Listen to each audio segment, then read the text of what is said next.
Means correct.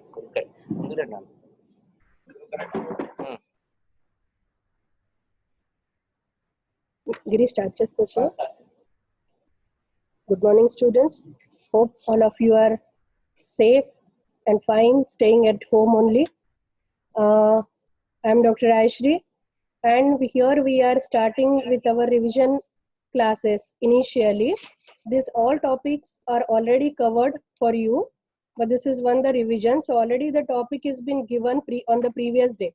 So I want all of you to read the topic first and then join it, so that if you have any queries and anything, you can ask with your chat box.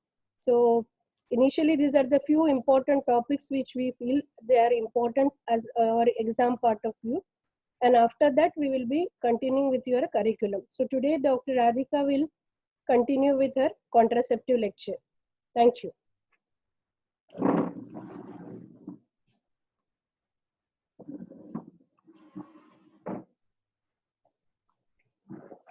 Good morning, class. Hope all are healthy and safe at your home. This particular contraception topic was already covered during your 4th and 5th semesters. So for the convenience sake, I have divided the topic into 3 parts. In the first part, I will be dealing with the natural methods of contraception and barrier methods and IUCDs. In the second part, I will deal with OCPs and implants. And the third part will be on the sterilization methods. So let's start the class now. Okay, ma'am.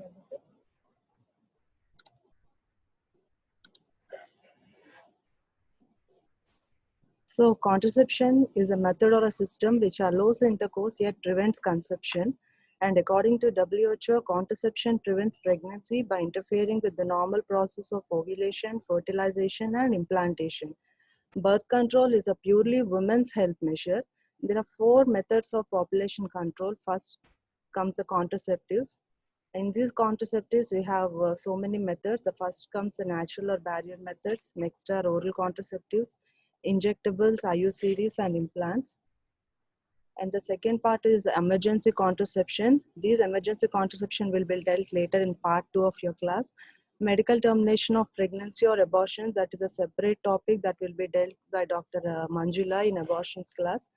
The fourth part is permanent sterilization, vasectomy or tubectomy, that will be dealt by me in third part of contraceptive class. So what is an ideal contraceptive? The ideal contraceptive should be easily available and should be cost effective. The choice of contraceptive should be left to the patient and the partner. And the adequate counseling should be done prior to the prescribing contraceptives, and the contraceptive must be compatible with the patient's general condition, her age, parity, the side effects, contraindications, advantages, and disadvantages all have to be explained well advanced to the patient, and they should be well ready for regular follow-up. And the effectiveness of a contraceptive mainly depends upon the reliability or the failure rate. Lesser the failure rate, the most effective would be the contraceptive. And the reliability or the effectiveness of the contraceptive is measured by a particular index called a Pearl index. It is defined as the number of contraceptive failures per 100 women years.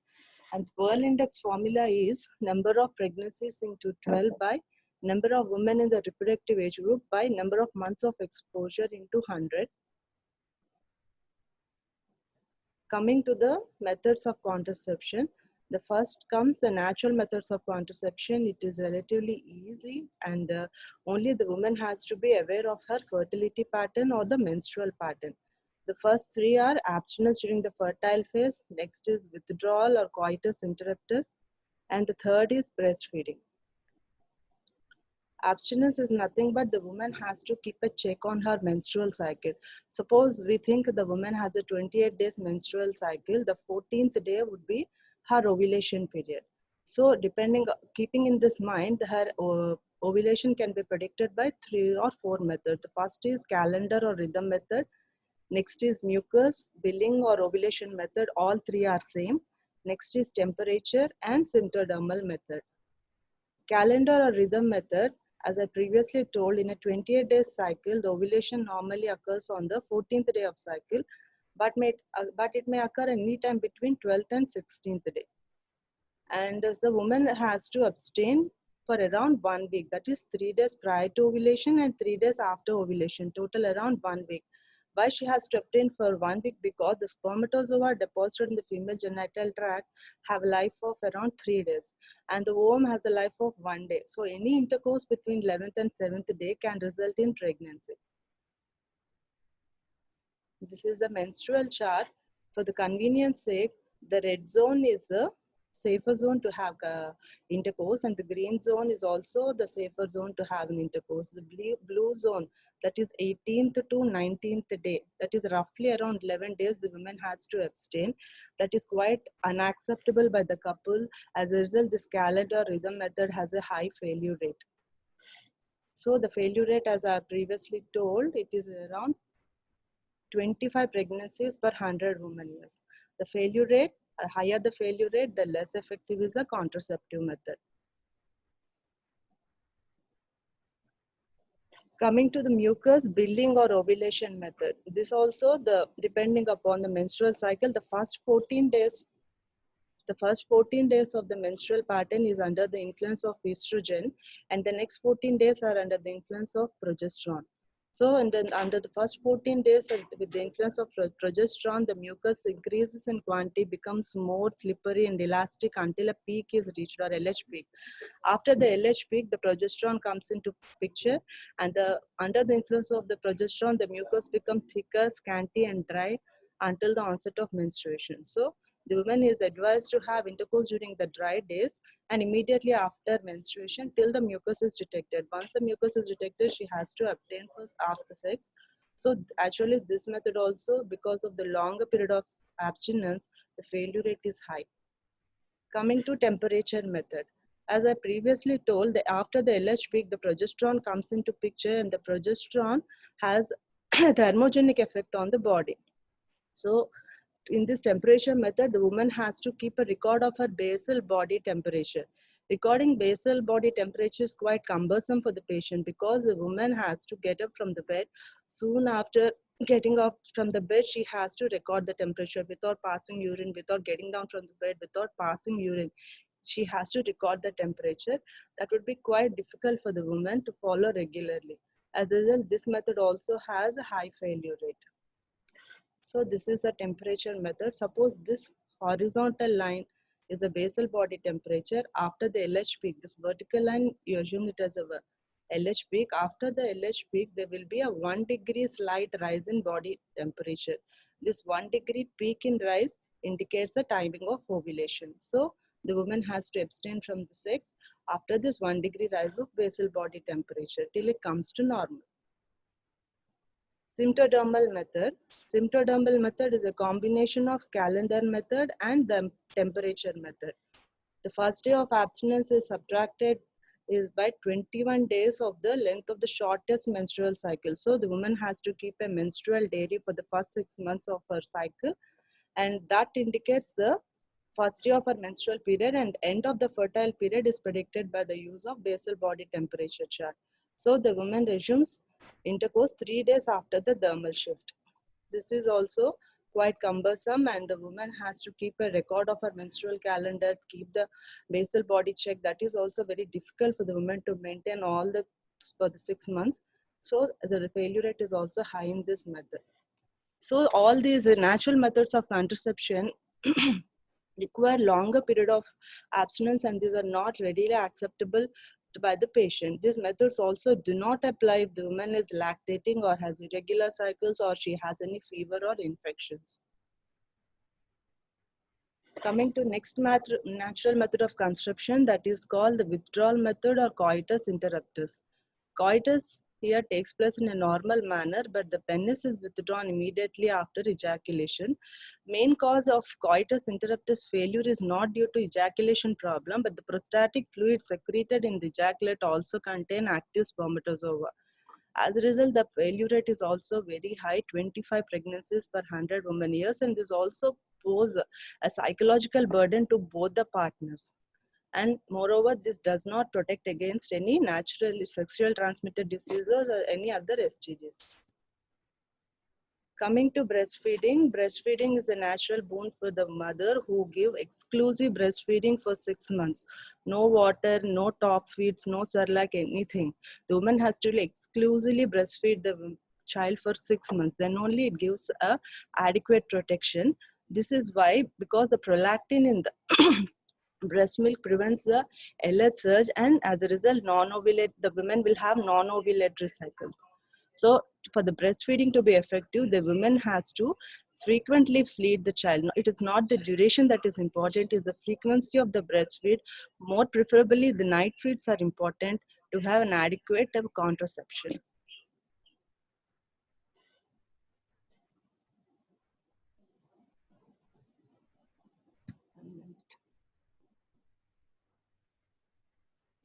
Next is persona. Persona method is testing like your urine pregnancy test.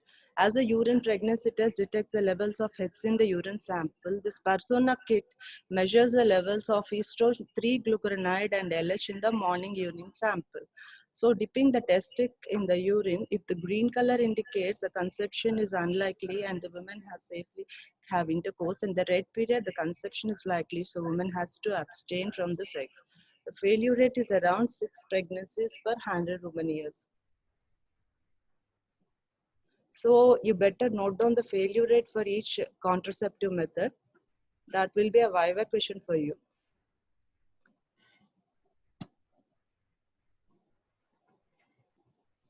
So natural methods are completed. Now we are moving to barrier methods of contraception. The first comes the male contraceptive, that is condom. Condoms are used by the male partners. Previously, latex condoms are used. Now they are replaced by polyurethane condoms because of the longer duration and the more elasticity. Latex condoms are made up of rubber and they slip off easily and they tear off easily. As a result, the failure rate also increased. So now the latex condoms are replaced by polyurethane condoms, and the efficacy of these condoms increases only when they are used with any spermicidal agents. And the failure rate here is 10 to 14 pregnancies per 100 woman years. So no need to separately elaborate about condoms. And apart from the contraception, the condoms also are used in several other purposes. They are used as a barrier in a TVCS probe in ultrasound. Then they can also be used in balloon tamponade in management of PPH, and post vasectomy, uh, even after vasectomy, the permanent method of sterilization, the male partner has to use condoms for at least 30 ejaculates, because sperms are stored in the duct. And in the management of infertility, the male partner has anti-sperm antibodies, the partner is advised to use condoms at least for 3 months. And other benefits of condom is already know, it gives protection from STDs and HIV. This is a spotter of condom. It is a polyurethane condom. Next are spermicidal agent. The spermicide, Girish.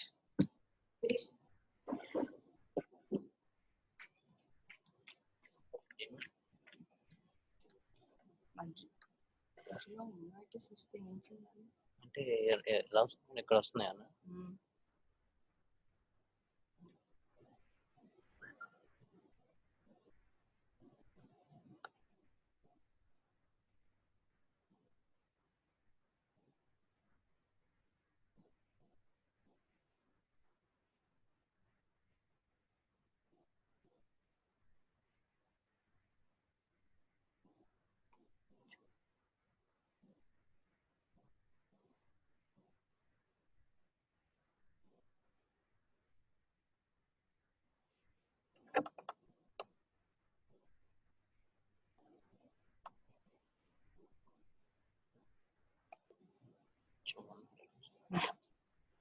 Sorry for the interruption. Now coming to the second method, that is spermicidal agents. Spermicidal agents, when used alone, they do not offer any contraceptive benefit, and they offer a failure rate of around 30%, 30 pregnancies per 100 woman years. So they have to be combined with one or other, the female contraceptive device or the male contraceptive device. The common spermicidal agents of use are nonoxynol 9, octoxynol 9, and menfegol. These are available in the form of foams, soluble pessaries, creams, jellies, and films. And the effectiveness of a spermicidal agent will be 1 to 2 hours after application, and they do have some side effects. The chronic use of spermicidal agents can cause vaginal ulceration, which can increase the HIV spread. Coming to female protective barriers, there are a wide variety of female protective barriers. The first one of is occlusive diaphragms. These provide a barrier in the vagina against direct insemination. The diaphragm is effective and again use it with a spermicidal agent. The woman needs initial training and insertion on the removal of the diaphragm. Sorry, 1 minute.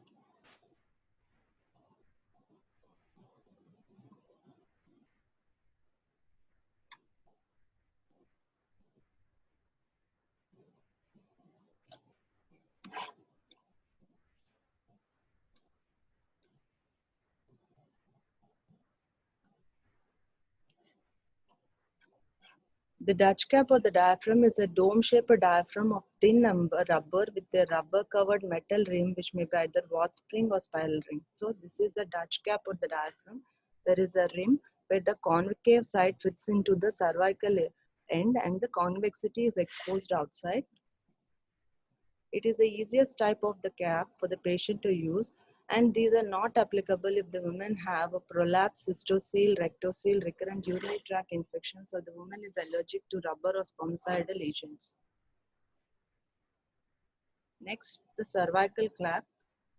It fits closely to the cervix and is suitable when the cervix is long or firm. This is a picture of cervical cap. This cervical cap is used when the women have the previous contraindications of the Dutch or diaphragm cap, like it can be used in a case of prolapse or rectocele. And only one contraindication is chronic cervicitis, erosion, or any cervical lacerations. It doesn't fit properly. Next is Dumas cap. It looks same like a cervical plug. This is the Dumas cap. It is a cup-shaped rubber with a thickened rim which fits well into the vault of vagina so that it encloses the cervix. These all contraceptive methods, they plug the cervix and prevent the ascent of the sperms. Next is important one, FemShield or female condom. It has also name like a Fem or Femidom. It has the combined features of both diaphragm and a condom. It covers the entire vagina, cervix, as well as external genitalia. And also it is highly protective against STDs, AIDS, and it can be removed immediately after intercourse. This is a picture of FemShield or Femidom. Apart from covering the cervix, it covers the entire external genitalia and it provides a barrier for entry of ascending STD infections and HIV. The advantages of the Femidom is coital independent and it can be worn well advanced in sexual act. It doesn't slip off easily or tear off easily, and the failure rate is expected to be very low. It is 5 pregnancies per 100 woman years. Only one disadvantage with the Femilom is it is very expensive and it is not reusable.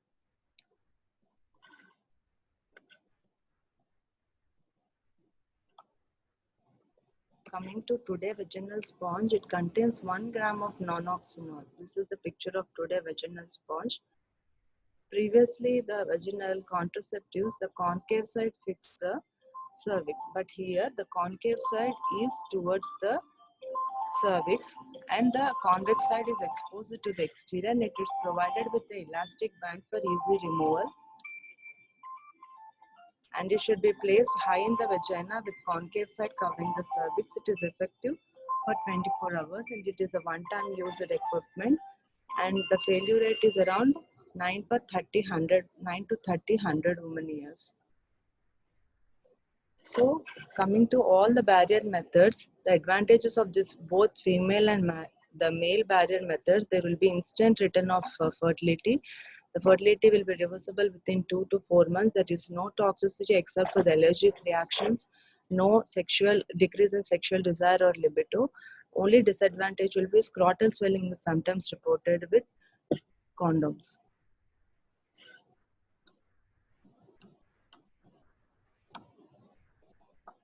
Now coming to the mechanical barrier methods of contraception, the first comes the intrauterine contraceptive devices.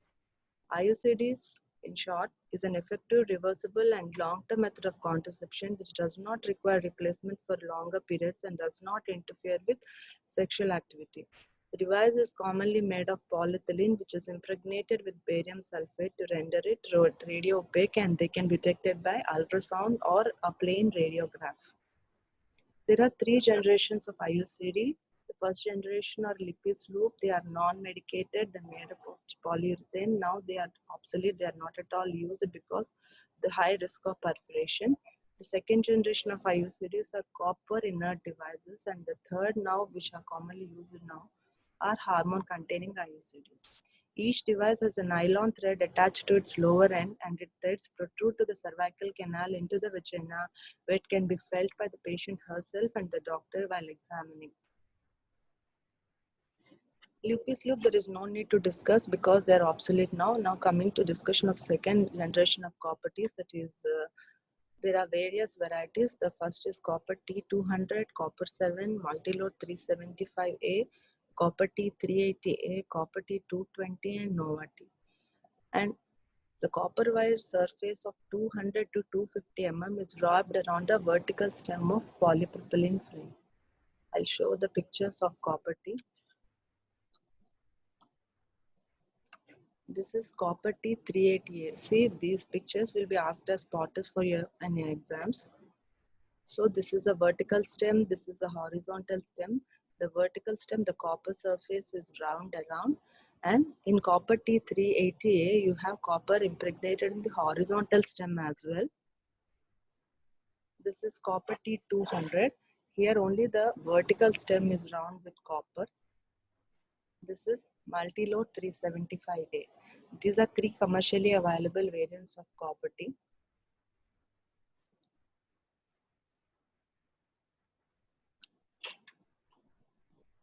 One more variant is there, Nova T. Nova T, in addition to the copper, silver is added to increase the lifespan of the copper T. How the copper acts? Why copper is chosen and why not other metals? Because copper acts as a spermicide within the uterus, and the presence of copper, it acts at the level of fallopian tubes, it acts at the level of endometrium and then the cervical canal. In the fallopian tube, what happens, it is increases the prostaglandins and increase tubal motility is increased. As a result, the fertilized ovum is expelled out easily. And in the endometrium, it brings about the macrophages and engulf the sperms that enter into the uterine cavity. And in the cervix, they form a thick mucus plug to prevent the ascent of the sperms.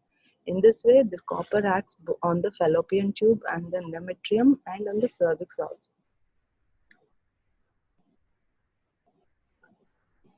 Now coming to the hormone generated IUCDs, the first of it is progesterone. It is a T-shaped device carrying 38 milligrams of progesterone in silicone oil reservoir in the vertical stem, and it releases 65 micrograms of hormone per day. So the progesterone containing hormone devices, the action is mainly on the cervix. They make the cervical mucus plug and prevent the entry of the sperms apart from the action on the endometrium and fallopian tube.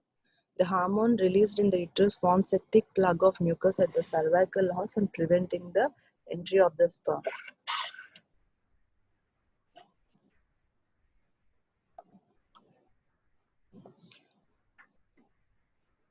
Apart from the cervical action, they also cause endometrial atrophy and they prevent ovulation by 40%. Next is Levonorva. Levonorva, it contains 60 micrograms of levonorgestrel. See, previously progesterone releases around 65 micrograms of hormone per day. Compared to this, the Levonorva and Mirena, they releases a low dose of hormone, so the side effects of any progesterone-induced side effects are reduced. It releases only 20 micrograms of hormone per day. And also, as a result of the less hormone released during this, the lifetime also increases. Progesters that has to be replaced every 1 year, whereas the Levenova or the Mirena, they have to be replaced every 5 years. And the pregnancy rate also comes down to 3 pregnancies per 100 women years. And the only one disadvantage with the hormone-containing IUCDs are the chances of ectopic pregnancy is 6 to 9-fold higher in women compared to the copper-T IUCDs. Why? Because the hormone-containing IUCDs, they act on the ciliary epithelium of the fallopian tubes, which impair the ciliary motility and halt the expulsion of the sperms. So, expulsion of the fertilized egg. So the fertilized egg gets implanted in the fallopian tube itself. As a result, the ectopic pregnancy chances are higher. So Mirena is an equally substitute like a permanent method of sterilization. The failure rate comes down to as low as 0.1 to 0.4% per 100 women years. The Mirena contains 52 milligrams of levonorgestrel and releases a hormone of 20 micrograms daily. The life of Mirena is around 5 years.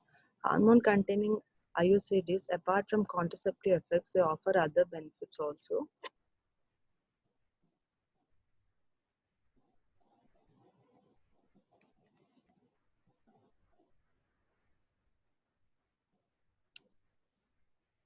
So this Mirena, Levenova, progesterone, they are applicable only when the uterus is of normal size, shape, and these are not used in a case of abnormally shaped uterus like fibroid uterus or adenomyotic uterus. So for these, the frameless IUCDs, fibroplans are introduced. They release very less hormone and they attain the shape of the uterine cavity. So they doesn't have a vertical stem, horizontal stem, anything. They have 6 copper beads or hormone beads that can be hung to the fundus of the uterus, and they just lay hanging, and they have a tail at the cervical end that can be easily palpated and removed by the examining physician. The Gyneflex adapts the shape of the uterine cavity. It is smaller in size and they have decreased complications like pain, bleeding, ectopic pregnancy, and there are less chances of expulsion compared to the conventional IUCDs.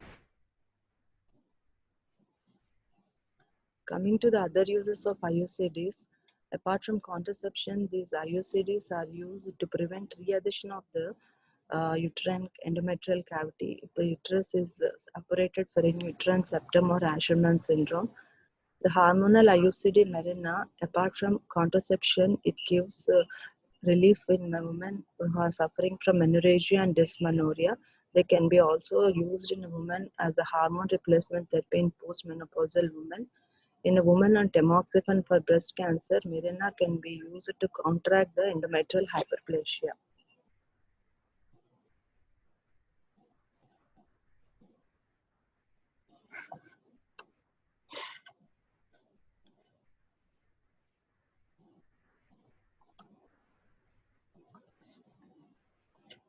Advantages of the IUCDs.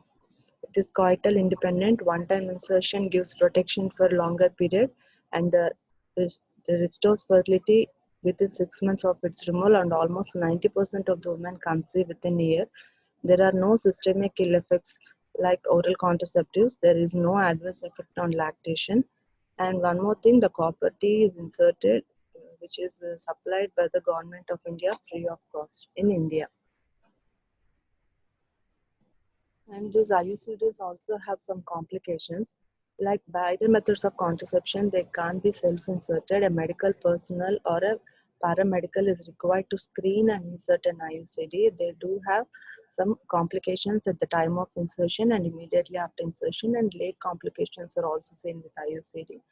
First, immediate complications are difficulty in insertion, vasovagal attack, and uterine cramps. Early complications, expulsion will be there in 2 to 5% cases, and sometimes the IUCD may perforate into the abdominal cavity, and the incidence is around 1 to 2%.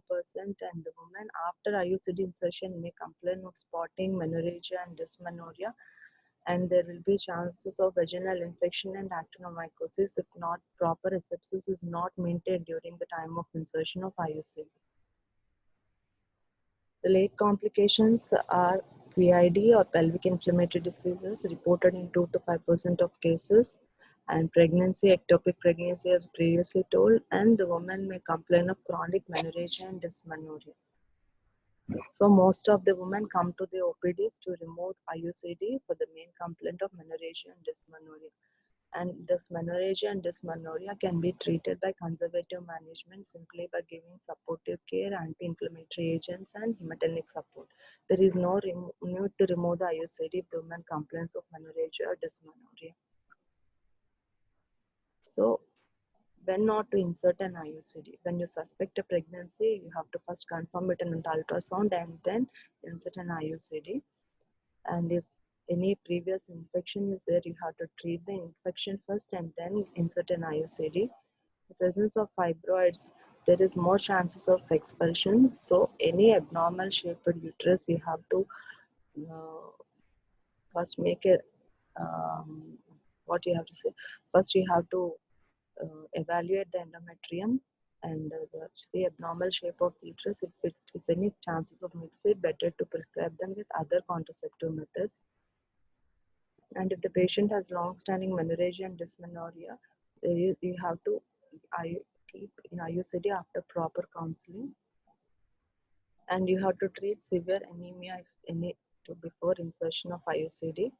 And if the women have any comorbid conditions like diabetes, hypertension, or heart disease, they have to be well medically controlled with medication prior to the insertion of IUCD. If there is any history of previous ectopic pregnancy, it's better not to insert IUCD. And this IUCD has to be inserted with caution in scarred uterus because there is more chances of perforation of the uterus on the scar inside if IUCD is not inserted properly. IUCD is generally not advisable for unmarried and nulliparous women because during the time of insertion, we may introduce some ascending infection and that increases the chance of PID, and women may suffer from infertility in future. So better not insert IUCDs in unmarried or nulliparous women. The choice there will be oral contraceptive pills. And levonorgestrel IUCDs are a strict contraindication in a woman with a family history of breast cancer or the woman is suffering from breast cancer. For this abnormally shaped and septate uterus, we have a newer IUCDs like Fibroplans, Gyneflex. They can be prescribed, but normal Mirena or Copperties are not generally advised. So this is an important short topic or a short answer question for you. What happens if the IUCD is misplaced? This is a common complaint where the women come to the OPDs. It is defined as a condition where the tail of IUCD is not seen through the os. What are the chances? The uterus has enlarged, the woman has conceived with the Copperty in situ, or the thread has curled inside the uterus, the perforation has occurred, or the IUCD is buried in the myometrium, or it has been expelled. Then this has to be confirmed with the help of a plain radiograph or ultrasound shows whether the IUCD is in situ or it has expelled outside. If it is still in the cavity, if the tails are not visible, you have to be able to retrieve with the help of a Shirodkar's hook. If Shirodkar hook is not available, a simple straight artery can be introduced into the external os, and if the tails are visible, you can pull it out. And even if that you also you find it difficult, you can just curate the endometrial cavity and the Copperty will come out. And of these are blind procedures. The hook or the artery forceps, these are blind procedures. The ideal one is a hysteroscopy. We can visually guide the hysteroscope inside the uterine cavity and it can remove the IUCD hook, and any perforation can be detected with the help of a hysteroscope. So if any misplaced IUCD is there, hysteroscopy is the ideal alternative. What happens if the woman becomes pregnant with IUCD? There are chances that women may become pregnant with IUCD. It occurs in 1 to 3% per 100 women years. First, if the woman misses her period with IUCD in situ, you have to first rule out ectopic pregnancy, particularly if the woman has an insertion of progestaside, because progestaside has a high chances of ectopic pregnancy. And also, if the woman wants to continue the pregnancy, you have to explain that there are chances of infection and the woman has a high chance of abortion and preterm labor.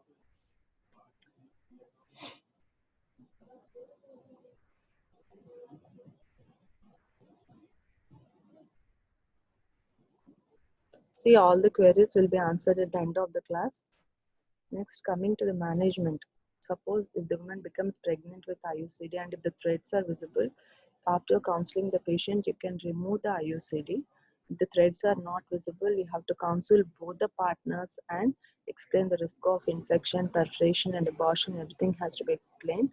And IUCD per se doesn't have any teratogenic effect. It doesn't harm the baby, except for the Mirena or the hormone-containing IUCDs. The copper T doesn't have any teratogenic effects. If the woman has a hormone-impregnated IUCD, then it has to be terminated. Suppose if the woman wishes to continue the pregnancy can be continued after taking the risk consent of infection, perforation, and abortion. Thank you, class. I hope you understood. And any doubts, I'll be able to answer it.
So friends, I think all of you have followed the class very nicely.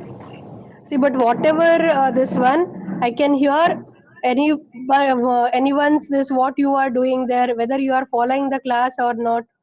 Please don't chat among yourselves. Whatever you are writing in your chat box, I can visualize here. So this will not be tolerated. And the strict punishment will be given for the people who are doing like this. I know all of you have so much of great knowledge regarding this, but please keep your knowledge among yourself. Thank you.